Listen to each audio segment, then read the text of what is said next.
আপনাদেরকে আমি দেখাবো যে আপনাদের যদি এই কম্পোস্ট করার যদি জায়গা যদি না থাকে, তাহলে এই ফেলে দেয়া এই জিপলক প্যাকেটের মধ্যে আপনারা খুব সহজেই কম্পোস্ট সার তৈরি করতে পারবেন, যেটা কিচেন কম্পোস্ট নানা রকম সবজির খোসা দিয়ে গোবর সার এইসব মিশিয়ে করতে পারবেন। তার জন্য এই গায়ে আপনারা ফুটো করে নেবেন। আজকে আমি দেখাচ্ছি এটা কমপক্ষে 2 থেকে 3 মাস আমার আছে, আমার কম্পোস্টটা কীরকম হয়ে গিয়েছে দেখুন বন্ধুরা।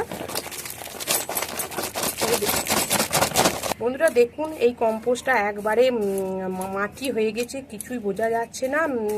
এবার এটাকে আমি হালকা রোদে শুকিয়ে আমি এটা গাছে প্রয়োগ করব। আপনারা অবশ্যই এই ফেলে দেওয়া প্যাকেটগুলোতে আপনারা কম্পোস্ট সার তৈরি করতে দিন, যেটা নানা রকম এই যে সবজির খোসা আছে এই সবজির খোসাগুলো ভরে দিয়ে তার সঙ্গে একটু গোবর সার আর ভরে দেবেন, নিম খোল দিয়ে দেবেন, তাহলে আর একটু কোকোপিট দিয়ে দেবেন, তাহলে কোনো প্রকার দুর্গন্ধ হবে না।